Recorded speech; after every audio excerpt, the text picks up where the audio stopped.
The key to being a big league pitcher is the 3 R's: readiness, recuperation, and conditioning. You see, after the game, a lot of guys like to ice up their arm. Still, other fellows think heat is the way to go. But I've discovered the secret, Henry. Hot ice. That's right. Hot ice. I heat up the ice cubes. It's the best of both worlds. My first initial thought is Major League. It is a baseball movie, obviously. No, it's more of a kid's baseball movie. Rookie of the Year? You nailed it. It also has Gary Busey in it. It's been so long since I've seen that movie. So long.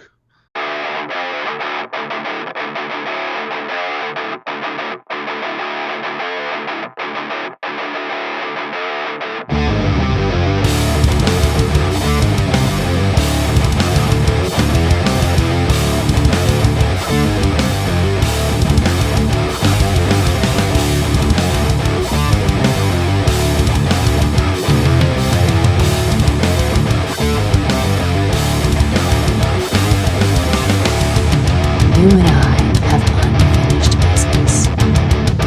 Oh? And what's so stinking about it?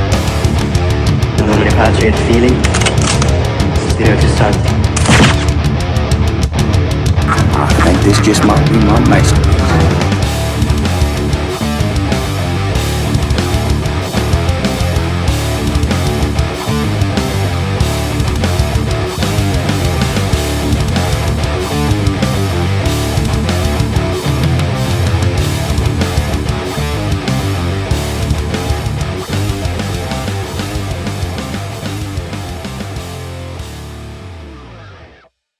Welcome to the Average Joe's Movie Clubcast. This is Justin. And I'm Joey. In this episode, we'll be checking out Bob Fosse's All That Jazz from 1979 to see if it still pisses me off. Plus, we are hitting the waves for one of Joey's favorites, with Patrick Swayze teaming up with Keanu Reeves for Point Break 1991. And just a heads up, as always, we are going to discuss our full thoughts on these films. So if you've not seen a movie, skip forward to avoid any spoilers. And if you want to be a part of the Movie Clubcast, hit subscribe, leave a comment. Hey, we might check. And you can hear back from us, and we'd love to hear from you. Oh, goodness gracious. NFL Draft. It is like dragging on and on and on this year. Yeah, it's about to start, right? It's next Thursday. Looking forward to it. My Vikings looking to maybe get a quarterback, so hopefully they don't, do a Herschel Walker trade over it or anything. But yeah, should be interesting. Well, I think the idea to get a Herschel Walker style trade is probably went out the window when the boys in your division traded their quarterback Justin Fields. So, y'all did sign a free agent right after you let out after all Kirk went down to Atlanta. Former high draft pick Sam Darnold. He I guess he got drafted to the Jets and then got traded to the San Fran. So we'll see if he went from the Jets to the Panthers. Oh, right. And then to San Fran. But yeah, no, Sam Darnold is not where you want to be. Especially if you're going to try to keep Justin Jefferson going forward. I don't know. I mean, Kevin McConnell's pretty good quarterback whisperers coach, so hopefully he can get the best out of him. We'll see. He was a former high draft pick, though. Yeah, and you see that your other old wide receiver Stephon got traded. Yeah, now he's a Texan. Boy, them Texans, they gonna it's be. Funny how things come around because we traded a pick to we traded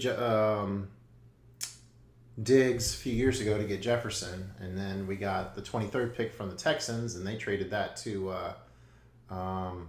they traded that to Buffalo in order to get Diggs. So it all comes from full circle. Yeah, and with Jefferson and Addison, y'all just get a quarterback and y'all are going to be doing some crazy things down there up there in the soda. Yep, man. Don't you know? What's new with you? Nothing really, man. Just some stuff, that we just talked about a little bit off camera, but or off recording, whatever. Pod, yeah. Off pod, whatevs. Been better, been worse. Well, definitely been better. But nothing really, just working, trying to make it. Doing some movie showing one of my friends some movies they've never seen before, and so that's really about it. Watched a little bit of the women's Final Four, and like I watched part of the end of the Lakers Pelicans play-in game last night. Oh, okay. So probably gonna start watching some of the NBA playoffs, and WrestleMania happened a couple weeks ago, and that was pretty cool. So, okay, yeah. Nolan's baseball coach was like into like getting the kids to watch different baseball games, so I talked my wife into the MLB extra innings package. So we pretty much have like baseball games on all day long now, which is pretty nice. I mean, making use of our old cable, definitely more than we did before. I mean, it's $40 a month, which not awful for every baseball game all month long. I know it's not, but that's also I can't watch a whole baseball game. I understand it's a lot faster now with some of the rules changes and things, like the timer, but Right. it's still just I would much rather just watch like the highlights. Okay, I mean, yeah, I mean, at least you can flick through and check out the different teams. Twinkies aren't doing too well to start the year, but yeah, watching a lot of baseball and Speaking of that, and I need to send this to you. I saw a video. It was either on Facebook or Instagram Reels, so it definitely means it's on TikTok. Where this umpire had 10 missed calls in the first 4 innings, and 9 of them were against the Twins.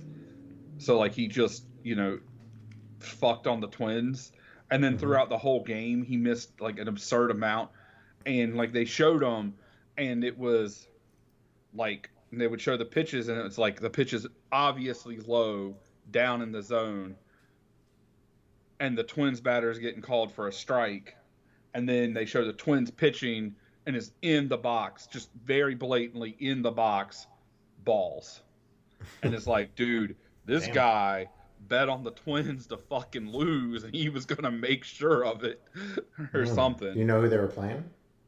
I don't remember. Like I said, I'll try to remember to send you the video afterwards. Yeah, all 3 boys are in baseball, so lots and lots of baseball, and yeah, super busy, but I've kind of started to do a better job of not putting so much pressure on myself. I mean, it's an exhausting day of all kinds of stuff to do, but yeah, just kind of make the best of it. So there you go. Let's movie podcast. All right, let's see what we've been watching lately with the good, the bad, and the ugly. So I have Breaking the Curse. Glad I avoided it, and they played on there. Or that. I have, man, that's a nice Buick. And then Hong Kong 1 and Hong Kong 2. You and your martial arts sagas. Kind of. All right. I don't think any of these are technically martial arts movies, so suck it. Oh, okay. So what's Hong Kong 2? Hong Kong 2 is 2 movies, and it's the 2 non-John Woo movies that I watched recently, and it is Infernal Affairs 2 and 2046. One car why? Yeah, so trying to finish up that box set that came out a couple years ago. 2046, of course, looks amazing. It's very stylized and has that look of a WKW movie. But boy, is it kind of fucking weird. It's like a sci-fi movie. It's like the end of the unofficial trilogy with Tony Leung Leon playing like the same character.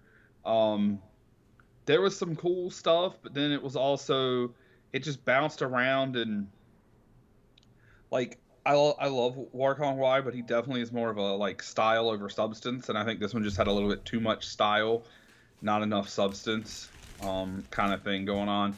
And then So Infernal how would you Affair. rank? Go ahead. Oh, how would I rank it? Yeah, how would you rank all the one car that you saw? They've seen. I guess Chunking the top. Chungking is the top. I know most people would probably say In the Mood for Love is second, but I need to rewatch that one. I would probably put like Fallen Angels at second, and then probably As Tears Go By, and then In the Mood for Love and this one. I think I've got one more left to watch. But yeah, Chungking, which if you guys y'all can go back and there's an old episode from season 2 where you did Chungking Express, pick a movie from the Criterion Collection that you always wanted to see, and that was mine. Remember those horror days where we would get into like talking to him about a movie for 30 minutes and then it would freeze and then we'd have to do it all over again. Oh boy. Oh man. Not good times. Yeah. And then Infernal Affairs 2 is obviously the sequel, although it's more of a prequel to Infernal Affairs 1. So it's a Hong Kong police drama, you know, very much much like Infernal Affairs 1, it played a good part, at least it seems like, in making of The Departed. You've got a cop you've got multiple cops undercover, but only certain people know who they are. You only know for certain that like one's a cop, and then you've got a dude who's a cop that really works for the mafia. So yeah, I didn't remember liking it as much as I didn't like it as much as I remember liking Infernal Affairs 1, but I still thought it was pretty good, and definitely ready to check out the third one. So that's what I got for those. Yeah, they're Infernal Affairs 1 is really good, but I mean The Departed is one of my favorite movies, so that's yeah. All right. What are you glad that you avoided? All right, so it was late at night, and I had the Netflix scrolling through what to watch. You'll see a kind of a trend of what I was watching this last month or so. A lot of baseball movies, a lot of comedies, and some horror rewatches.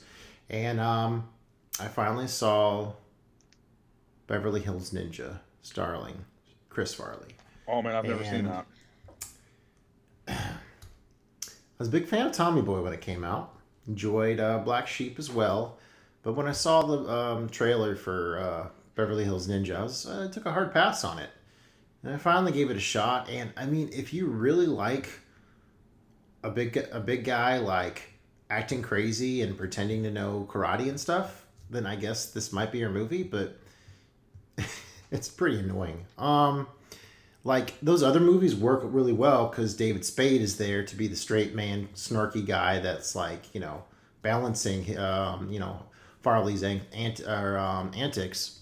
And I mean, they kind of pick and choose when to do them in those other movies, but man, it's just nonstop him acting like a total goofball, and like he's like the super nice guy too, trying to go after like the ultra hot girl. And like the guy who plays Liu Kang from Mortal Kombat is like the straight man character, which he has some cool moments because he's like actually doing like ninja shit and like blending in and stuff, and some of the ways he blends in is kind of amusing. But super generic plot. I mean, they go over to America, it's some kind of like crime thing going on, and he has to track down what's going on, and you know, his brother's actually doing all the work, but then by the end they get, you know, a stuntman in there to, you know, actually make it look like Farley has some moves. I mean, it's pretty much Kung Fu Panda, but not nearly as charming, because at least like Poe, they can like do cool stuff by the end, where Chris Farley is still Chris Farley, not being able to do much karate towards the end. There's a really strange strip club scene that probably didn't need to be in there. What was and then there was like a what's the steakhouses where they cook the Japanese steakhouses where they cook the food in front of you? Hibachi. Yeah, hibachi grill. There's pretty kind of a racially insensitive part because he was, you know, dressed up like this like Genghis Khan kind of looking guy, and you know, it was the 90s, I think. Yeah. Early 90s. So Beverly Hills Ninja, you could probably do without seeing it. Although I do hear there's a biopic in the works for Chris Farley that's going to be directed by Josh Gad. So I mean, like a biopic would be interesting, but yeah, I've seen Tommy Boy. I'd never seen Black Sheep. It's been a long time since I've seen Tommy Boy, but yeah, I remember even being, however, you know, it came out. Well, Beverly Hills Ninja was what, like 96-ish, somewhere in there, maybe earlier. Like even being 94, and then he died a few months later. Okay, I thought it was later than that, but yeah, even being young, it was like this movie looks dumb as fuck. So, and you know that was the kind of the comedies that were big then. I mean, everybody wanted to be Jim Carrey, so That's an interesting point.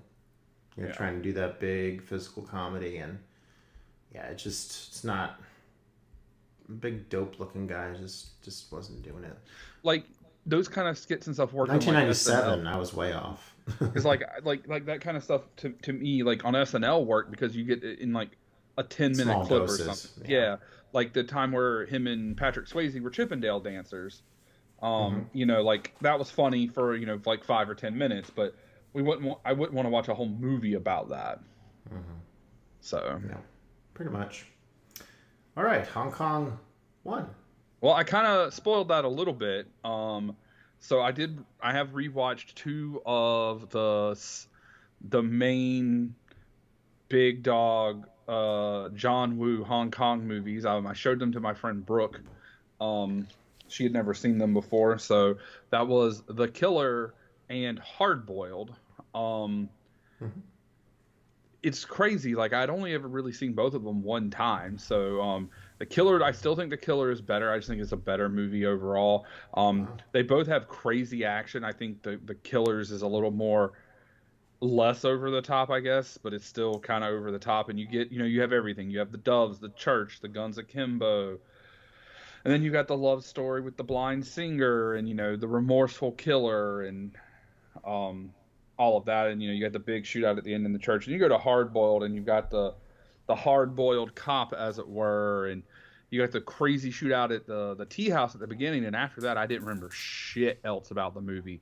The crazy plot at the end, them trying to save all of the babies and shit, which, you know, he's on, you know, on the movie poster, like on Letterboxd, it's him holding a baby, but, you know, I have the Criterion DVD, so it doesn't, you know, doesn't show that, but, yeah, it was,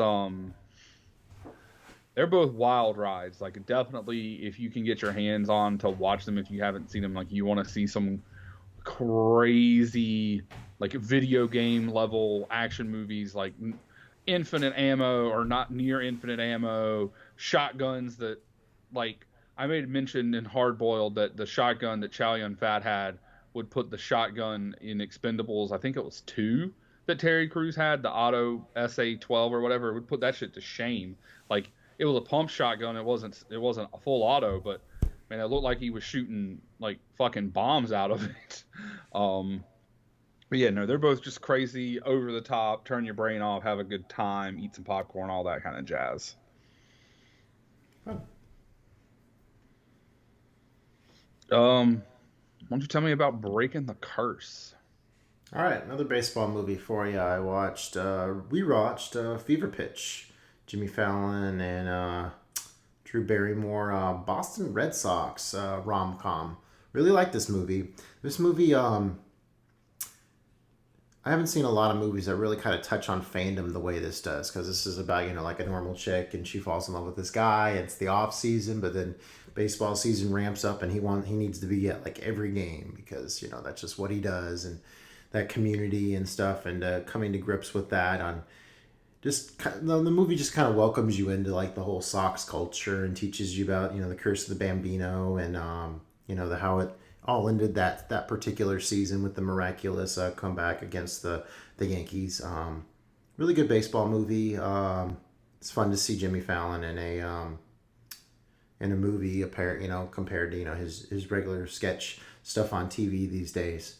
Yeah, real charming stuff. I had forgotten it was a Farrelly Brothers comedy.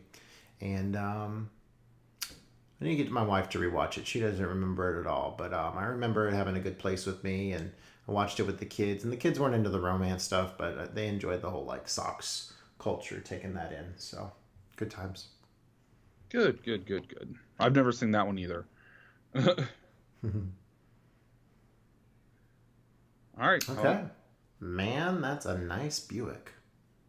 I never said that before. So, if you remember on the last episode, and I read you the quote was from Roadhouse. Man, that's a nice Buick. Is in reference to the scene in Roadhouse where the owner changes what was written on the wall, which is for a nice fuck call, and then there's a number, and he changes the word fuck to Buick. So for a nice Buick call. Oh, okay. Yeah. So I also the same day I watched The Killer, I showed Brooke Roadhouse.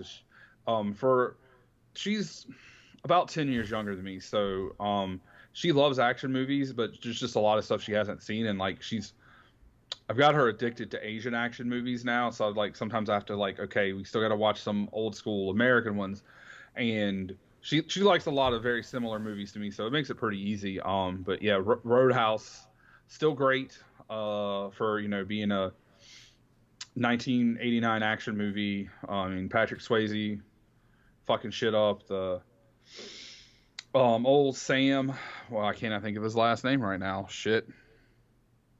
The dude with the mustache. Although he didn't really have a mustache in there. Anyway, he was old. He was old in this movie, and he's old now. You're talking about the guy from the Big Lebowski. Sure. He was in The Ranch and probably was in that too. Yeah. Anyway, yeah. No, great movie. Lots of good fight scenes. You got some good music. You got the bad guy who's like, hey, I'm Sam Elliott. Sam Elliott. There we go. That's him. Yeah. Yeah. There's a man. And then you got the dude, the badass bad guy talking about he was going to, I fuck guys like you in prison right before he got his throat ripped out, And then my favorite, Polar Bear Fell on Me. It's one of those movies like I grew up watching, and so I just have a lot of nostalgia to it. But I love it, and if somehow you haven't seen this movie from 1989, you should go watch it. Mm-hmm. You had me do that. Well, I did it because of you, so I took the dip. All right. They played on that. That is in reference to the really weird looking grass astroturf they had in the Metrodome whenever the Twins were playing there back in the 90s and 80s. So watch Little Big League, which is like a slightly more realistic version of Rookie of the Year. Instead of the kid breaking his arm and going to pitch in the big leagues, his grandfather dies and leaves him the team. And then he appoints himself manager after he fires the other guy because he's a big asshole. Really good baseball movie. This kid is kind of smarter than he has a right to be, so a lot of times you'll hear him like going on and be like, man, he's talking like an adult. But I mean, that's one little nitpick that usually it doesn't really bother me, but I know other people get into that, so wanted to throw it out there. Lots of good baseball. I mean, it has a realistic kind of sadder ending to it. I mean, the whole scenario obviously wouldn't happen with a kid managing a baseball team, but it's interesting to see the dynamics, how he encourages them to have fun, and they get back to the basics, and they have a really good season. And I'm guessing you haven't seen Little Big League? I don't think so. It doesn't sound like the name sounds familiar, but from what you're saying about it, it doesn't seem familiar. Yep, a little longer than that one, and I mean, I might have seen it, but I know the two baseball movies I watched as a kid were Rookie of the Year and Angels in the Outfield. Oh, not Sandlot? I didn't see The Sandlot until I was an adult, actually. Damn. Yeah. That, and I watched Little Giants a bunch back in the day. And not as much as those two. And then also, I think it was called Mean Green, about soccer. Soccer, yeah. Yeah. You don't hear Little Big League talked about that much. I remember watching it a bunch as a kid, and then I saw it a few years ago, and then watched it again more recently. And I think I might go on the Cinematic Underdogs cast and maybe talk about it coming up here. But yeah, it's nice to see like the team that your grandfather, listened to on the radio all the time and gave you an appreciation for baseball, and seeing that all put together in a movie, and a lot of fun dugout or locker room hijinks in there too. And I've heard it's actually pretty accurate baseball that they put in there. So a little big league. If you got the baseball bug bite you this season, so a couple good options. Yeah, that, and I mean, like like you said, you grew up watching the Twins, like you're a big Twins fan, so like that movie makes a lot of sense for you to have like seen and have fond memories and stuff with. Yeah, there aren't. I can't think of any baseball movies where it's like kids playing for the Braves. So. Did you ever see that Clemson Disney Plus movie about the football player like who had his kid, like his little brother that he was raising or something? I have not. I wanted to, but I just haven't. I didn't get around to seeing it before I canceled D Plus, and so. Yeah, I haven't watched that. I haven't watched the Kurt Warner movie, and there's that movie about Sean Payton too that I don't really have an interest in. If I made a Sean Payton movie. Yeah, about the year that he got suspended from the NFL, he wouldn't coach like high school football. Oh, okay. And it stars Adam Sandler, guy, King of Queens, that guy. Kevin James. Yep. So. You're like the Adam Sandler guy, and I'm like, Adam Sandler? Well, he's kind of in the troupe. I mean, yeah, well, no, they've done several movies together because they did I Now Pronounce You Chuck and Larry, and then they did, I think they were both in Pixels, and then there's 2 or 3 grown-ups movies or something, so they've been in a few movies together. Okay. On to our main movies, because it's getting late, and let's talk about the good stuff. Or the stuff. All That Jazz is a 1979 American musical drama film directed by Bob Fosse and starring Roy Schneider. It's a semi-autobiographical fantasy based on aspects of Fosse's life and career as a dancer, choreographer, and director. The film was inspired by Fosse's manic effort to edit his film Lenny, while simultaneously staging the 1975 Broadway musical Chicago. All right, some fun facts. Apparently, the great Stanley Kubrick said this was the best movie I think I've ever seen after he saw it, which I think he might have seen that. I think he said like Eraserhead was his favorite film, and seems like Kubrick favorites get thrown out. So you loved this movie then if Kubrick loved it. Oh, shut up. You think what's the line in the movie? Do you think Stanley Kubrick ever gets depressed? Probably. Yeah. Yep. All right. So Richard Dreyfuss was originally cast in the role of Joe Gideon, but departed from the production during the rehearsal stage, citing a lack of confidence in the project. He later admitted that he made a mistake passing on the chance to work with Fosse, and the studio actually wanted Warren Beatty to do it. Bob Fosse considered the lead role himself, but the producer pointed out that with his heart problems, he probably wouldn't survive it. Many of the characters are based on real life characters from the New York theater world. Roy Schneider had apparently took chain smoker coughing lessons from Fosse in order to get that aspect of the performance right.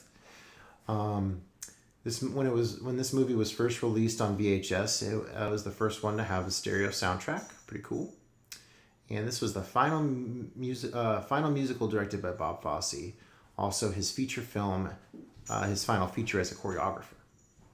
So, what'd you think of All That Jazz? I brought this to the table because definitely left a bitter taste in my mouth the first time. So, I wanted to re-up it with yourself. So that was the only thing I knew really about this movie. And I kind of suspected that it had some sort of connection to Chicago. And you have since explained kind of how it was attached to the movie Chicago. For those who are unaware, the movie Chicago from like the early 2000s, 2003-ish, somewhere in there, which won Best Picture as a musical. Its main song is called All That Jazz. So outside of you basically not me knowing that you didn't like it and because you thought the main character was a scumbag or unredeeming qualities or something of that nature.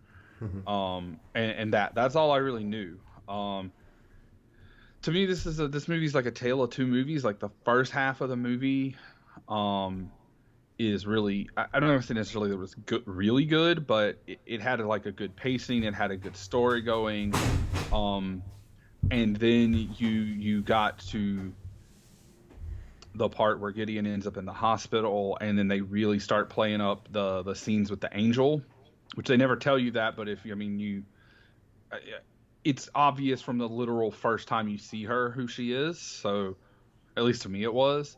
But once he gets in the hospital, it starts. The pace slows down, and it's much less of an interesting kind of thing to me, personally. And I mean, Gideon is a scumbag. I don't think he was as big a scumbag as I was expecting him to be, based off of what I really remembered you saying. But he definitely was not a good person. So the first time I came in this expecting to really love it, since like I do like dance and musical theater, and but yeah, Joey being the prick that he is really made me turn on it. And the whole end being this big farewell orgasm made it feel like it was like dragging on and on. I remember, yeah, midway point just not digging the character, and then the fact that the movie was going on and on just was really not jiving with me. All right, so the verdict this time, drum roll. I did not hate Joe nearly as much this time, and I actually was drawn into this narcissistic final passion project for Fosse. So well, it was a pretty good movie this time. So Okay. let's jump into these notes. So Visine, Alka-Seltzer, and Dexedrine, one hell of a morning cocktail. It's showtime. Apparently, Dexedrine is like for treating ADHD, and then they mention him like taking speed throughout. So I guess that's like the same. Yeah, pretty much. Usually, most of the time, most of the stuff that is for ADHD is like some kind of speed in some way. Usually like watered down, kind of, but essentially, if they give was it Ritalin? Ritalin is just speed. It's basically almost just speed, from my understanding. Oh wow, I had no Yeah, idea. so when they give it to kids who don't actually have ADHD, because if you do have ADHD, it actually calms you. If you don't have ADHD, it makes you hyper as fuck, like hyper as fuck. Love the opening audition scene. It really reminded me of me and my wife used to always watch So You Think You Can Dance, and it was pretty much the spitting image of that, with like the judges and like the audience, you know, critiquing and plucking people away one at a time. All the reactions you see from like the judges and then the different dancers and stuff seems really genuine to like developing a theater project. You have like the music guy bitching that like, you know, Fosse's picking just like his love interest instead of people with actual decent voices and stuff. So fun to hear all that. Now this whole Angel of Death part, I didn't remember that at all. As Joe admits all his like flaws in this confession interview dream he appears in, definitely foreshadowing his declining health throughout. I will say, and this is a thing that Carl and I talked about when we finished watching the movie, all of that was just really fucking unnecessary. Like, it was all superfluous. Like, we don't need it to show his declining health because they show that during the movie. We don't need it to show his character or his lack of character and like how much of a like a whore and all that shit that he is, because we see it throughout the movie. So like, were they like, some of them were cool, like, and you know, they looked good and everything, but definitely felt like maybe some of them or all of them probably could have been just cut out and been something else instead. But I think it was needed because, I mean, that's used to like end the film with him going down the hallway like towards her. So I'm not sure if it would have worked if they would have introduced that just in the second part, but maybe scaling down on it. I mean, I thought the scene like where he's like, they like show his mom and she's talking about how he was like around burlesque dancers and they saw like an early performance of him. So that was kind of some interesting character stuff. I thought it kind of added to it. I mean, fair enough. At least in those scenes, like he was very like, he admitted, you know, he was doing like he wasn't trying to cover anything up. He was like, yeah, I'm a shithead. So yeah, the dream definitely had this like Hollywood hazy look, which was like romanticizing this whole trip down memory lane. As yeah, he pretty much still doesn't care about it, all the people that he's impacted along the way, which does irritate me still about him. Oh yeah, I mean he is definitely a scumbag. Like, cheated whenever he could on every person he was ever with. Yeah, he just everything is about him, except for the few scenes where he is with his daughter, and even the first scene with his daughter, he's like breaking a promise to her. But then throughout the rest of the movie, like you see him interacting with her and like helping her dance and like being a dad. And that was like the one good like kind of quality about him. That and he was slightly honest. And he was like, I'm an asshole. He would tell you he was an asshole. There's that, I guess, at least. But So like I mentioned off the top, the story includes this his stress over getting his stand-up comedy movie edited. So that movie, that's Lenny, and which is starring Dustin Hoffman. I still haven't seen that, but now because I'm more aware of what Lenny is and how it like played into this movie, I'm a lot more interested to see it. So I've seen Cabaret, which I did like more than this the first time I saw it, and then I like this more now. So yeah, Fosse's starting to grow on me, I suppose. I suppose the flashes of the fake version of the movie are what's haunting Joe, since they apparently took way too much time to edit. Yeah, that's something I could have done a whole lot less of. Is there's like a lot of random scenes of just like weird stand-up comedy that's in there, and I guess it's just because it's like weighing on the back of his mind. But at the same time, it's like this movie is very repetitive in its fever dream of an approach.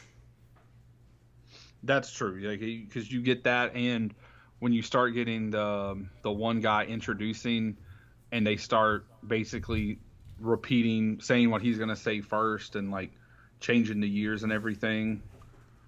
Yeah, that guy. I think a lot of my disdain for this guy fell into that hate them if you ain't them camp, since a lot of guys dream of having the ability to snag any chick they want. So maybe a little jealousy there that evening. Who knows? I mean, I guess to be fair, also for like you've been with the same person since like before I knew you, so like Yeah. your opportunities to be a whore were kind of Non-existent. Yeah, you kind of cut yourself off from that one. So, but you found your person young, so you didn't have to go through that phase. It's good how they do touch on the consequence this has on his girlfriend, ex, and daughter. Get into that. I think I have more to say about that later on. Although in terms of the daughter, like there was that one scene where like they're dancing together, and then he's like, "Oh, your time's up," and like she's clinging, and was like, "Dad, let me stay longer." He's like, "Nope, nope, nope, nope, nope, nope." All the way to the car and like throws her in the car. He did say, "Your mom will kill me." Oh, that's true. So like, and it seems like maybe she wouldn't have, like he's using that maybe to not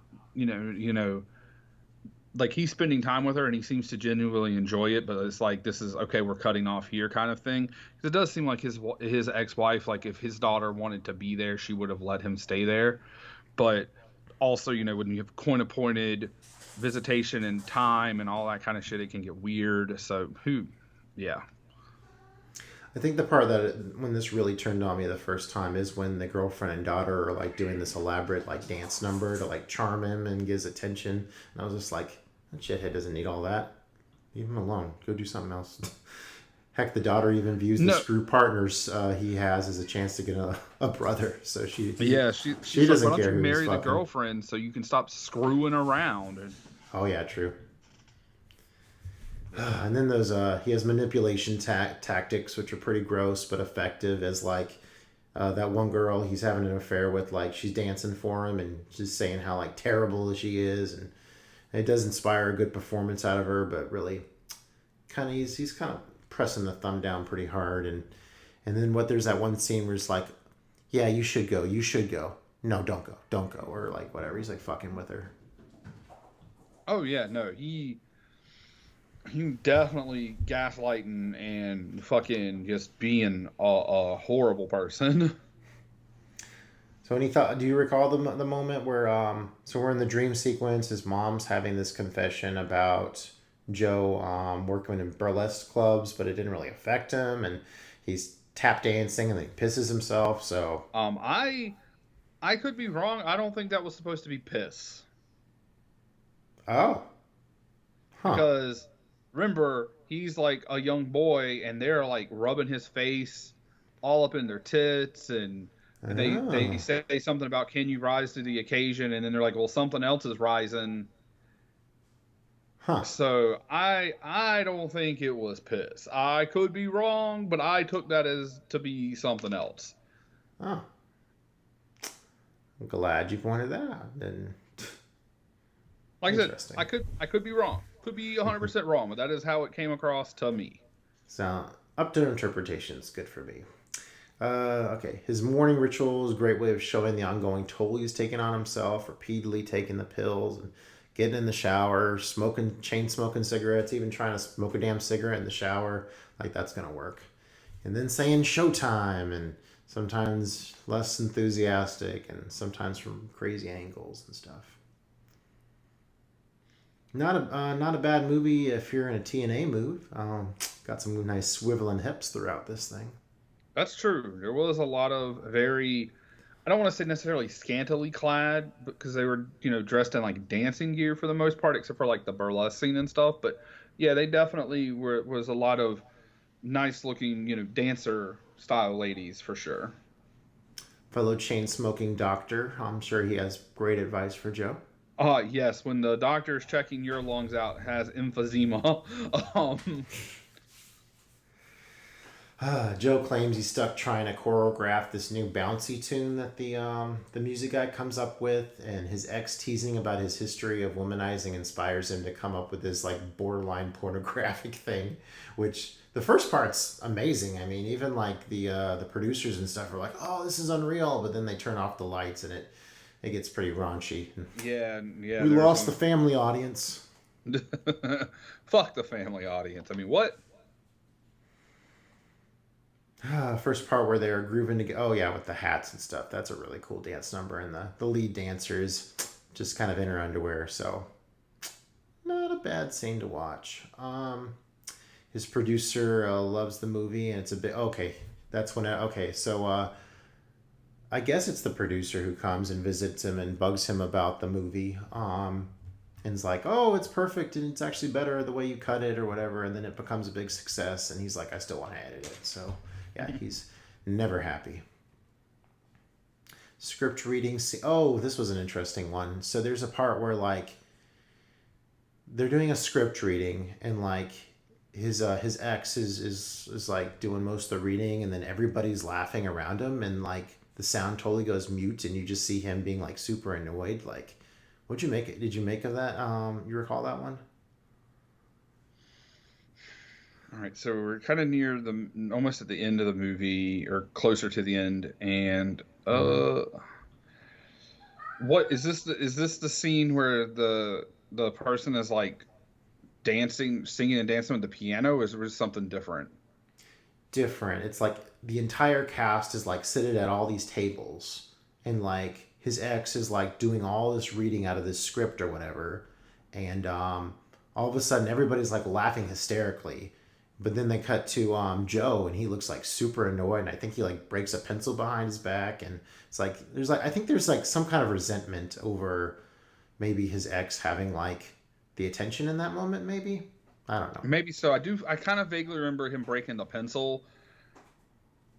But I'm having trouble pulling that whole scene. But I mean, that sounds right. That sounds correct. Cool. Well, I mean, I watched the movie and then I flicked through each scene to make all these notes, so no worries if you can't. Not everything comes back to you. Okay, now he's finally in the hospital. Maybe that's what actually leads to his... Does he actually have a heart attack which puts him in the hospital, or does it just faint? Do you recall? So when he first went in, they said he had angina.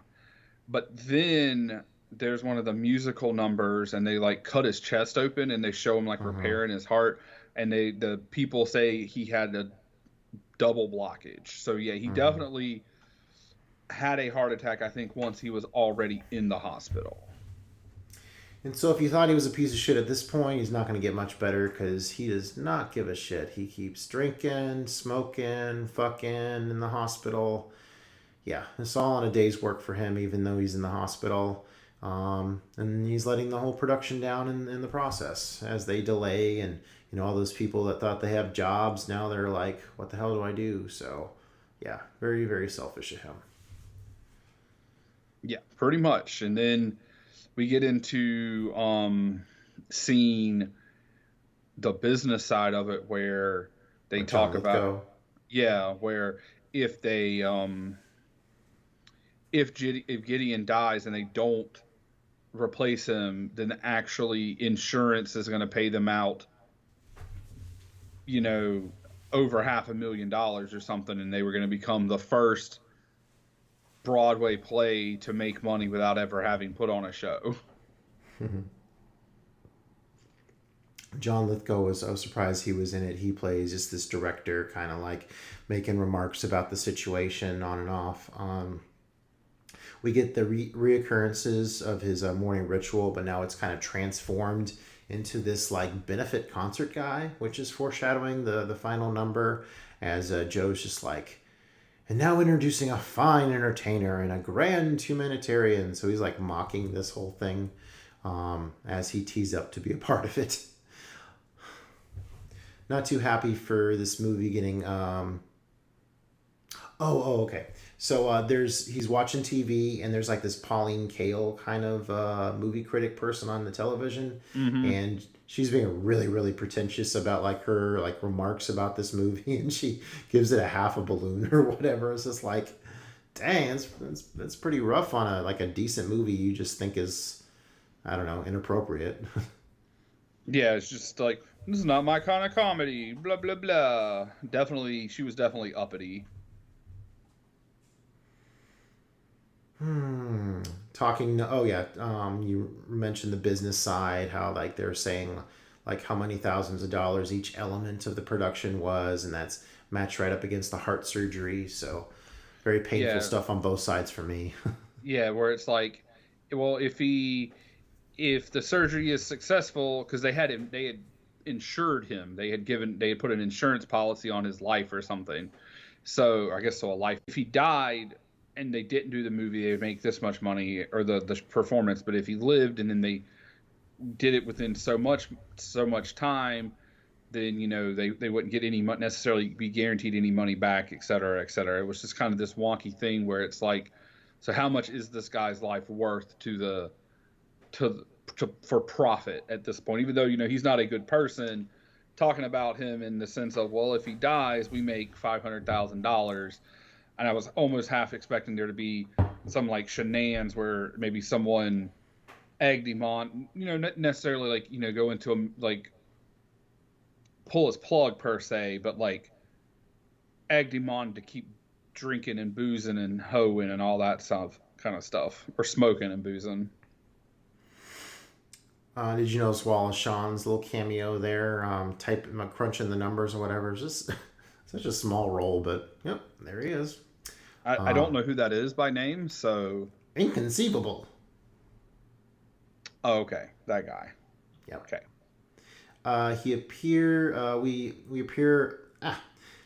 We appear in this giant sound stage with all kinds of musical numbers that start going on one after another, which I guess is what makes the last 30, 45 minutes of this feel like it's taken forever, because it is, you know, various musical numbers going on. And now Joe is in the director's chair, and his comatose body, because I guess after the surgery he goes into a coma. He's just like, all right, say this line, Joe. Oh, you can't? I guess we'll cut it. So, director to the very end, doesn't matter who he's working with. So he was in a coma. There's the dance, there's the one dance number where they're like all in white, and they have like these feathers and stuff, like old kind of number, and then his kid, his ex, and his girlfriend are like in these kind of Kill Bill looking outfits, but they're white with the black stripe.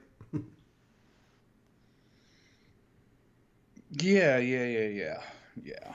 He threw me off with Kill Bill. I was like, what the fuck is he talking about here? Director Joe fussing at. Oh yeah, mentioned that already. The doctor on the side with the movie taking things. Okay. So there were these random cutaways to these really spooky looking like medical people, and like the person in the middle had like the movie clicker thing for like the scenes, and then on either side it was like tambourine. So it was weird. It was kind of creepy to see like the medical staff get involved in this whole musical death production as well. Spends his last burst of energy roaming around the hospital.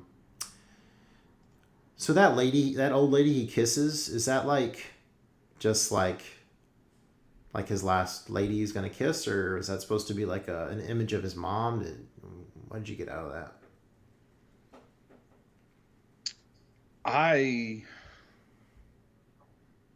All right, this is in like his coma, like one of his coma scenes. So he's in a coma, but then all of a sudden he gets this burst of energy and escapes. And like I guess he goes upstairs and he like comes in on some lady's room and like kisses her and is like, I love you, and it's just this random old lady, and like she kind of looked like his mom, so like I thought it was like a farewell to his mom, but didn't know what to make of it exactly. I think this is the point where a lot of the stuff just kind of blended together for me. Probably. Do you remember? Oh, you remember the janitor, the fun janitor, right? The fun janitor. You got to be more. So in this like last hurrah running through the hospital, he makes it to the cafeteria and he runs into a janitor. He's like, oh, sing it one more time, and then the black guys, he's snapping his fingers and singing a little tune. Real charming moment. So I enjoyed that. All right, the final goodbye life. Okay, goodbye life song. It's the last about 10 minutes or so of the movie. It's very repetitive, but in enjoying the whole movie as a whole this time, I didn't mind it nearly as much. Okay, this is a dorky music thing for me. So I did look into like slightly to see what because the neat sounding trumpet you hear in that last piece is a flugelhorn. And there's a guy back in the 70s real famous for playing flugelhorn, Chuck Mangione, and I played some of his music back in high school, so familiar with him. And I played flugelhorn in college a little bit too. So I bet you did. I bet you did flugel some horn in college. Damn. Okay, I got nothing. Anyways, I was a lot more charmed by this little last orgasm of a number because of the flugelhorn. So it flugeled my horn. His younger self in the audience, and at the end, they all like the people from his life come and congratulate him as the song does go on and on and on. Let's see, the dancers and they're like dressed in like as the circulatory system, and then there's like cutouts of the circulatory system throughout. That was a little out there, yeah. Yeah, very on the nose in terms of death, hospital, and so on. Let's see. Yeah, and finally goes down that hallway to the angel of death and goes into the light, and then it's a depressing cut back to the bag.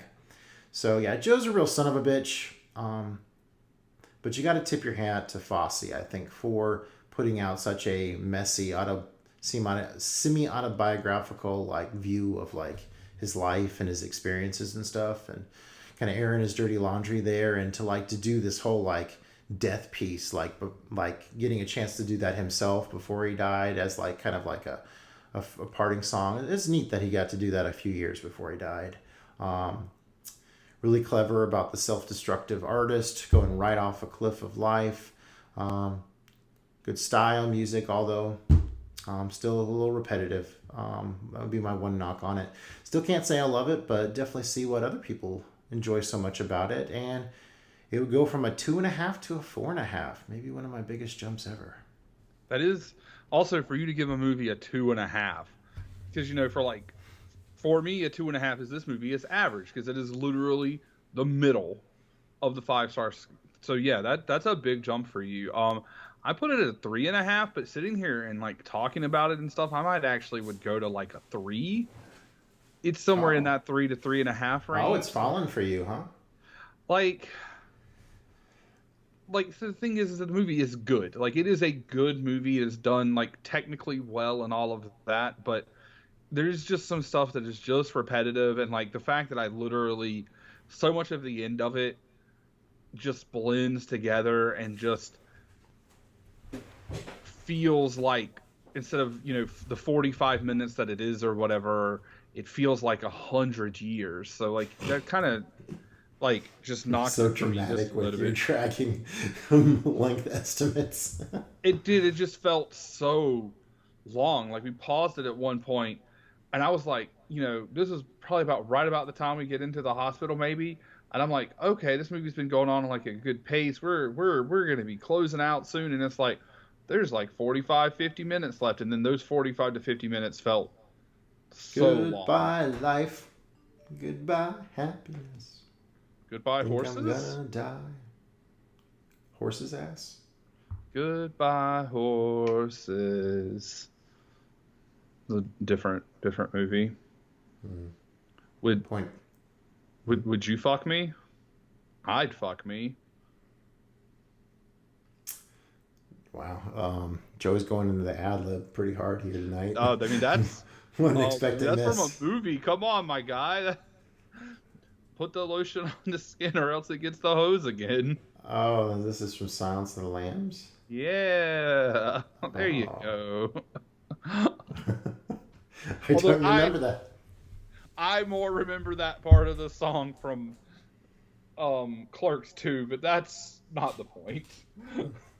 Point Break is a 1991 American crime film directed by Catherine Bigelow. It stars Patrick Swayze, Keanu Reeves, Lori Petty, and Gary Busey. The film's title refers to the surfing term point break, where a wave breaks as it hits a point of land jutting out from the coastline. The movie features Reeves as an undercover FBI agent who is tasked with investigating the identities of a group of bank robbers while he develops a complex relationship with the group's leader, played by Swayze. That is a really, really serious explanation of this kind of cool movie. Really cool movie. I am an FBI agent. I know, it's great, ain't it? Patrick Swayze was an accomplished skydiver and took part in the big skydiving scene. He made 55 jumps in total. 55? No, thank you. I'll pass. Continue. Second unit director and stunt coordinator Glenn R. Wilder held fighting training sessions for the cast on weekends because Catherine Bigelow wanted the actors to do their own fights on screen without stuntmen.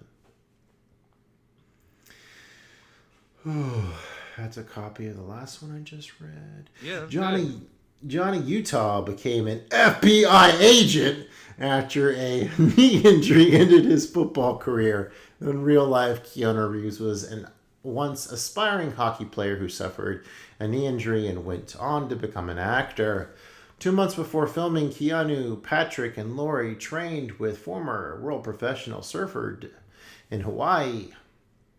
And last one, 20th Century Fox had made plans for a sequel to the film to be released in the summer of '93. In fact, a script had been written and was in pre-production, despite the film grossing $90 million worldwide. The studio scrapped the project. And then we had to wait for its 2 remakes, one by the name and one by a different name. Oh yeah, The Fast and the Furious. Yeah, The Fast and the Furious. Yeah, it is. And Point Break. And then Point Break, which I refuse to this day to watch. Refuse. Hard refuse. All right, so how many times have you seen Point Break? You know what? I don't have an answer for that because it's a lot. On Letterboxd, I have reviewed it 4 times. Damn. But I have watched this movie so many times as a kid that I don't know. A lot. I think this is my 3rd time. Sweet opening credits with the surfing and the cool text, although upside down V's is A's. That was a slight choice. I mean, they're doing things in the 90s. They were doing things. John C. McGinley as the stick up his ass boss. Oh yeah. Well, I mean, that's what he does. What is it? Do you say you do here? You say, someone needs you to go ahead and come in on different person. Saturday. Still. Yeah. Saturday. Hey there, Gary Busey. What does getting a brick from the bottom of a pool have to do with being an FBI agent? Punk. Quarterback punk. That was oh yeah. That we were talking about. Well, we actually haven't. Never mind. We haven't got this far into the movie yet. But never mind. We'll do you want to spell out more of your love for the Sways here, for the Keanu surfing, Ronald Reagan, Bake Robin madness that is Point Break. So this movie has a little bit of everything. Do you want outdoorsy action shit? You got surfing. You even got a crazy pickup game of football on the beach where you find out that Johnny Utah played quarterback for Ohio State. You've got this really cool. You get these really cool scenes of them surfing. There's a shot when you get introduced to Patrick Swayze. When you Lori Petty, who is trying to teach Keanu Reeves, Johnny Utah, how to surf. And you see him, and they shoot it, and he is like under the wave and like kind of leaned over. And it's just really fucking sweet ass shot. And then there's a bunch of like really sick shots of them skydiving later in the movie. And then you've got bank robbery, you've got a love story, you've got detective work, it's got everything, man. It's got fucking everything. It could have used more titties, but it's got everything. I don't know, those people in that drug house, the shower and the chick she did stab a guy. Cali Babes. Let's not forget it also has Anthony Kiedis in it. And so how there wasn't a song about California in this movie that takes place in California with the lead singer of the Red Hot Chili Peppers in it, I don't know. Yeah, that's not what I recognize that guy from. Yeah, the guy who shoots himself in the foot. Yeah. That was above and beyond for those surfers to actually act like the president says they were performing their bank robberies. Oh, I thought that was great. This is great. We've been robbing you for your entire lives. A few more minutes. I am not a crook. You have to trust me. To They're surfers. That's very over dramatic whenever Keanu's not getting let into Gary Busey's little harebrained scheme, which there's going to be hair that comes into this. So how hard did you pop when they were like, we found the switch car out on Mulholland Drive? How are you going to connect this to Mulholland Drive, Justin? I did hear that scene. Yeah. How are you going to connect the movies? I'm not. Any movie that takes place in California and LA has to be connected to Mulholland Drive, doesn't it?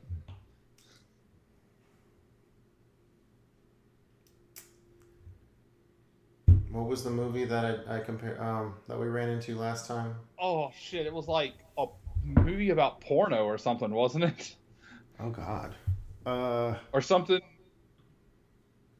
I don't remember, but it was like a very evocative movie from what I remember, and I was like, "How the fuck are you connecting these?" Let me go through my I got this had to have been a feature movie, right? Almost certainly. I mean, I can pull up the list of movies. I do have that list on my letterbox. Which one were you pissed about me remembering? It wasn't. It was in La La Land. Oh well. Well, of course. A movie about Hollywood and the audition process not having any similarity to the other movie about Hollywood and the audition process. Okay. Well, one of them is a coherent masterpiece, and the other one is Mulholland Drive. Well said. Don't have to go after you for that one. The LA surfing scene is apparently really, really hard to break into with these guys like wanting to beat the shit out of you and wanting to run you out of the water. Like, yeah, it takes lying to a surfer chick to get anywhere. Yeah, he definitely lied through his teeth. That was pretty scummy. Like, I get he didn't know that he was going to fall in love with her and all of that jazz. But yeah, that was pretty bad lie, to be honest. So Lori Petty's not really my type, but like her like personality and like how observant she is, like she's always like picking up on his cues and stuff. I don't know. I just found her personality really attractive in this, and Yes, like I'm not gonna be out here and try to be like she's ugly, because I don't think that's the case. But like you said, her personality, like her character was pretty cool, and I think that goes a long way for being like attracted to somebody. So I can see that. I've never surfed, but this movie sure wishes I had. Beach football. Oh yeah, you can tell they're all just leaving their trucks and jeeps and shit on, so they have lights, and it's like, man, I couldn't imagine idling my car to play football for lights. Isn't there like a fire on the sideline in like one of the areas? they do a fire while they're surfing it. They're doing the night surfing scene. Mm-hmm. There might have been a fire somewhere in like the background of the football scene. Probably was too. I just remember when they do the night surfing scene, Rosie takes and stabs this giant Rambo knife into the lighter fluid instead of opening. He just stabs it. Just squirts the whole thing out, and then leaves Keanu and Lori to have the sex, which makes him late for his raid. So Keanu, he brings his surfboard to the office. Gary has a big old cigar, so of course they're gonna get all bitched at. This is the toxic chemical hair part where they're going to surfer dudes and cutting off some of their locks to figure out if they're at the right beach. So your little the detective part you had noted. Typical dudes becoming friends after fighting those other asshole surfers. Yeah, so Swayze drops in and helps Keanu, helps a bro out whenever the crazy surfer guys are beating your ass. Yeah, and that's when he invites them to the party, and then that's when they find out who all those guys were, and they're like, oh, they fit the profile of the bank robbers, and set up the raid. Yeah, definitely wanted to be at that party, the night surfing, maybe not the sand sex, because it gets everywhere. Yeah, but he, as John C. McGinley so eloquently put it at the beginning of the movie, he was young, dumb, and full of cum. Oh, how did I not think of to put that in here? That's the one. That is the worst thing about like my style of like going back to take my notes is it's all visual. I don't get all the audio cues. So occasionally I'll take notes while I'm watching the movie in full, and maybe I'll get those in there too. Big action scene during the raid. Butthole surfers. Not the band. Yeah. Armed to the T. They're drug dealer guys, and so that's a pretty come to find scene. Out they're not bank robbers. They're meth dealers. I would like to point out though that, and I get that they did this for drama and it set some other shit up, but you've seen you have seen that they have video surveillance of all of the robberies, video footage, and we've seen at this point a couple of the robberies as the audience. The ex-presidents are coming in there with these huge revolvers, shotguns, and you're going in there with 4 guys, really 3 because Keanu's backup with just handguns. I'm not an expert at being a cop and doing raids, but that seems a little stupid. Just like I feel like the SWAT team should have been going. And how do they approve a raid on a house where they already got somebody staked out doing an undercover job? I mean, because it's DEA. I don't know if they say that, but I guess that's implied. I do recall them saying it's the DEA guy. Okay. Yeah. So yes, not basically they get an approval and no one checks like what these guys were doing on other days or anything. It was just they fit the profile. We're going for it. So that must have been like the most painful like guy getting shot in the foot moment I think I've ever seen. Oh, God. I mean, it's like brutal. I mean, his foot fucking explodes, and he's like, ah! Yeah, and even when the doctors are in there later, like at the end of the scene, he's like, don't touch it. And then you never see him again. So, like, I mean, don't kiss the lawnmower. Oh boy, boy, howdy, that. Every time I see an old style lawnmower like that, I think of this movie. Okay. Yeah. Stepping on another undercover cop's turf, not cool, but you went over why that actually happened. Damn, that overhead shot of like them and like the bed that's like all black and stuff. And it's like showing like their exposed shoulders and stuff like crossing. Very sexy. Yeah, that's a very aesthetically pleasing scene for sure. An hour to go, and now Keanu knows his buds are the ex-presidents. Is there still an hour when he finds out? Just about, yeah. Oh wow, because he's going to go surfing, and he sees one of them moon, and because they have him on camera mooning, and then he thinks back to what Pappas told him, which is Gary Busey tells him, they'll be real tight, like a click within the click, and he's like, oh shit, and he starts trailing them, sees them stake out a bank, and so they go to stake out that bank the next morning. That part where Busey's going on and on about these meatball subs makes me really want a meatball sub. Utah, give me 2. And I think it's funny that they're there to watch this. They've already discussed how they leave the car, the getaway car, running and looks parked. And these guys drive up, and Keanu's ordering at the window, and Pappas is just reading the comics, the funny papers. It's like, bro, you should be paying attention. Freaking yes, badass chase.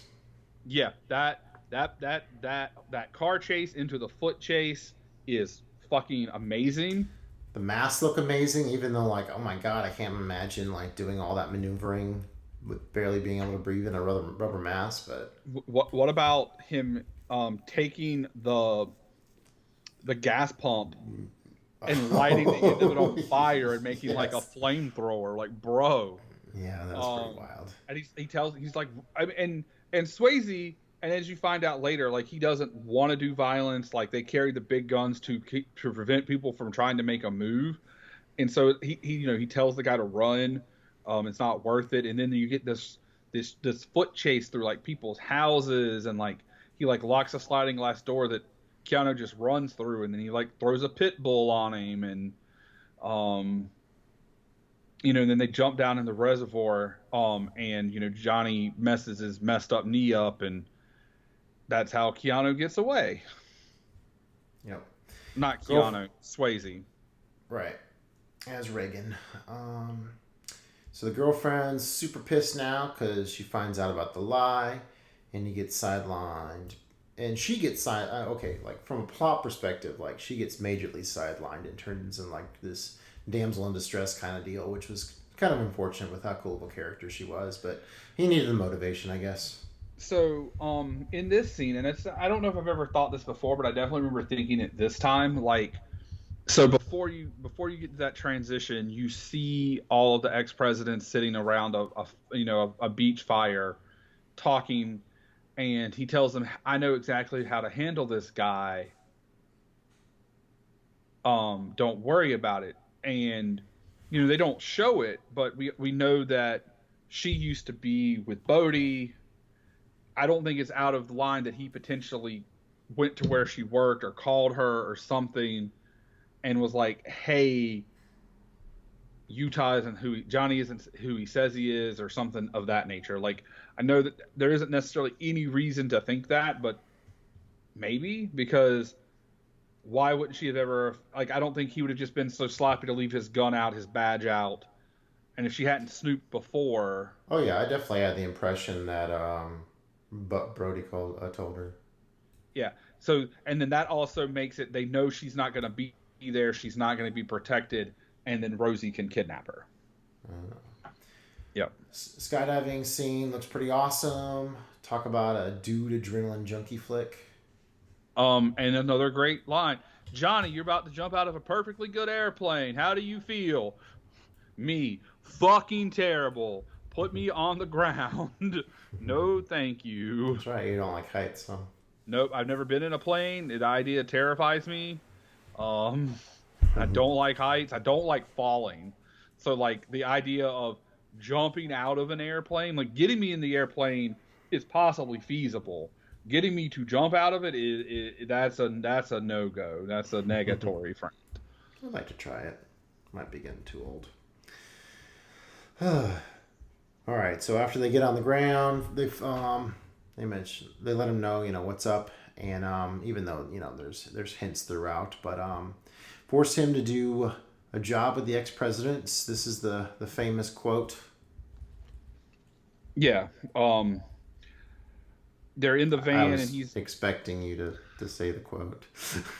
They're in the van, and they're having their little conversation and all getting ready, and he gives Keanu a shotgun with no bullets in it, and like, I can't have you walking in there without a dick in your hand. And he's like, man, maybe we even love it. He's like, wake up call. I am an FBI agent. Oh, but this time he pushes it too extreme by having his guys go back in the vault, resulting in a shootout. Which Keanu says, hey, you're breaking your own rules. And there was an undercover cop who decided, with there only being 2 guys out there instead of 4, with him and a rent-a-cop, that they would take on the ex-presidents. And whoa, what the... Okay, that was wild. So yeah, that was then you get this like real big shootout where the Gromit's his real name. I don't remember. I think he was LBJ. He gets shot kind of in the throat and dies. Swayze gets shot in the vest. Keanu gets shot in his vest where he's like, I'm undercover FBI. Cop shoots him, which leads him to getting shot in the back, and then Swayze jumps back over the counter, pissed off, pulls his mask off, pulls out his hand cannon, and just blows that guy away. Just obliterates him. Fun hearing you dissect the action scene there. Jumping forward, they get Busey tries to ambush him at the airport. Didn't go so well, so he dies. And then they another plane jump, and now it's just Swayze and Keanu left. Everyone else is dead. Oh, hold on. You're skipping. So this you've got a guy dying, and he tells him, I'll see you in hell, Johnny. They push him out the plane with the money bag. Keanu asks Swayze, he's like, hey, man, let Tyler go. She served her purpose. What if your shoot fails? And he's like, nah, I know you want me so bad. It's like acid in your mouth, but you're not going to get me. And he throws the big gun back into the plane, and he jumps. And there's Keanu with no shoot. And he grabs the gun and is like, fuck it, and jumps out of the plane with no shoot. Yeah. And catches up to Swayze, hits him in the back, puts the gun to his head, and he's like, pull the shoot or I'll shoot you. And he's like, I'm not pulling it unless you pull it. You got to let go of the gun. He's like, 2 seconds, we're going to be meat waffles. Great line, meat waffles. And so finally he pulls Johnny drops the gun, pulls the chute, and they land, and his knee's all fucked up. And Swayze's like, man, you're one radical son of a bitch. And then Rosie shows up, and they let Tyler go. And they echo, we kind of missed this part, but she goes, I want to tell you something. And she wants to say I love you, and she thought he was going to say I love you earlier, but he was trying to tell her he was a cop. And he tells her some other time, and then they take the money. And then we fast forward a little while. So he's been chasing him around the globe from PG. So one of the big other at the party, when we were talking about the party earlier, they were talking about some of the biggest waves, and it's the first time Bodie mentions the 50-year storm and how it's going to be huge at Bell's Beach the following year. And they all say they're going to be there, and well, now Swayze's there, and he's it's a hurricane, it's a cyclone because it's in the other hemisphere, and Australia. It's in Australia, and Keanu walks down there and throws the mask at his face, and hey, you lose something, brah, and talks about how he'd been chasing him all over the world, and found a piece of meat. He found Rosie's dead body in Baja, almost caught him in Fiji, but knew he wasn't going to meet him there, and hey, you got to go down. And then they have a fight in the water and such, and he handcuffs him, and Swayze's like, come on, man, I can't be in a cage. And he basically appeals to Keanu, and Keanu lets him go. He says, I'm not going to paddle to New Zealand. And the Australian cops are all like, yo, you let him go, and we'll get him when he comes back in. And Keanu's like, he's not coming back, throws his badge in the water, and then you see Patrick Swayze die in the surf in the 50-year Typhoon or storm. whatever. Yeah, how poetic. So, I guess at the end there, Keanu was getting a little change of heart in terms of what he thinks I guess he was going with the path of extreme over the passive justice or whatever. And what are your thoughts on him ditching the badge? So I had an interesting thought, was that Swayze should have said, hey, you owe me that much. Instead of, come on, let me go, or come on, think about it. He said, you owe me that much. And then he lets him go. And it's that tie back to where he said, where Keanu said, you owe me that much, and Patrick didn't do it, to show that, like, Keanu really did value their friendship. And not to say that maybe Bodhi didn't, but but the whole ditching the badge, I think it was that, like, what else? I mean, look at everything that he had lost. I mean, we don't know what happened to Tyler after that in that scene, because, it wasn't ever mentioned, but, like, what else is there going to be for him to do, really, I guess, kind of thing. So His ultimate quest. Yeah, he did what he thought was right, and even if it wasn't, I guess, correct. But I guess he might be ditching the bag to avoid, facing repercussions for, I guess, letting him go too. So I mean, probably, but I mean, I guess at the same time, like, they tried to arrest him and he escaped and then did all of that other shit and was still an FBI agent. So they did have him in handcuffs at the scene of the bank robbery as an accessory to murder. So despite this being so 90s, this movie still has a real fresh quality about it. Extreme sports are cool, and I enjoyed seeing those characters bond on the beach. Plus, we get the rad bank robbing element in there too. So I was really impressed with this movie the last time I saw it. I gave it 4.5, but I think it's more of a 4 for me. I bet you can guess what I give this movie. Spirit Fingers. Yes, right, Spirit Fingers. 12 out of 8 stars. No. Half a balloon. But nah, definitely 5 stars. Like, obviously this is off of, how much I like it and enjoy it and all that kind of stuff. It's one of my favorites. My favorite part of the show. When we all right, find out what's happening next. What you bringing us next, Justin?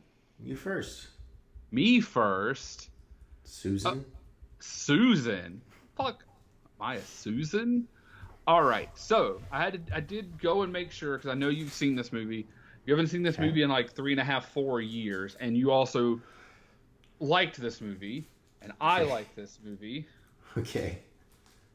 So we're going to delve into the wondiferous world of Scott Pilgrim versus the world.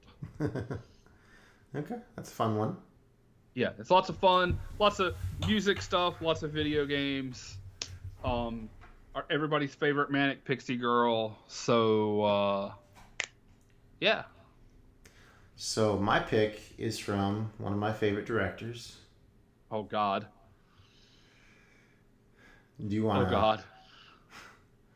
Would you like to throw a prediction out there? I think your movie will greatly enhance our joy in the episode. Are you picking Barry Lyndon? No, wrong director. Are you picking Nymphomaniac? No, that would be. Is it the same director? It is a Lars movie. This is Breaking the Waves. This is the another part of the Golden Heart trilogy. I've talked about this movie a few times on the cast, and you seem to think it sounded somewhat intriguing, but we all know how nauseated you get from old Lars. So maybe this one will do it for you. Let's see here. If I was doing it for you, I would have picked Melancholia, because I think you might be able to get down with that. Because after I watched Dogville and loved it. But then I watched Antichrist and wanted to, and it was scared. I was very scared for my genitals, and then I didn't really want to see a Lars movie anymore because that movie hurt me so bad. And then I would jump back in with Melancholia and went from there. Okay, so I see Emily Watson. I see Stellan Skarsgård. Mm-hmm. I mean, okay, like the premise seems fine, but having seen a couple of LVT movies, 3 of them to be exact at this point, I don't know And how to I'm feel really, about it yet. I'm curious to see because there's a big faith element in this movie, and I'm curious. Like I'm kind of come a ways in that myself, so I'm kind of curious how that touches me. It's a pretty fucked up premise. It's about do you want to go on blind or I mean, I just read the description, so I have an idea. what's it say? A small and conservative Scottish village, a woman's paralytic husband convinces her to have extramarital intercourse so that she can tell him about it and give him a reason for living. So basically, he can't bone her, and he wants to live vicariously through her being boned by other people. Yep, that's the premise. Well, at least that sounds like the sex in this movie will be consensual. And she's like a saint too, so to see how it all plays out. Alrighty. It's a long one too, I think. Is it 2.5 hours? It is 158 minutes, so like an hour and 40 minutes, yeah. Oh, okay, not too bad. Well, 2 hours and 40 minutes is what I meant. Oh. Yeah. Yeah. A little longer. Yeah. Oh, okay. Yeah. All right. This should be So easy. hopefully it's not as gut wrenching as the other Lars von Trier flicks, but time will tell. At least we'll have Scott Pilgrim to make us feel better. If you'd like us to answer any questions on the cast, make sure to send it to the Average Joe's Movie Clubcast at gmail.com. It has been a long day. But it was nice to end it with podcasting with you. It has been a long day, and that was a good ending. And speaking of the podcast, Justin, why the fuck do we do this? So I can make you watch Lars von Trier movies. You son of a bitch. Night, everyone.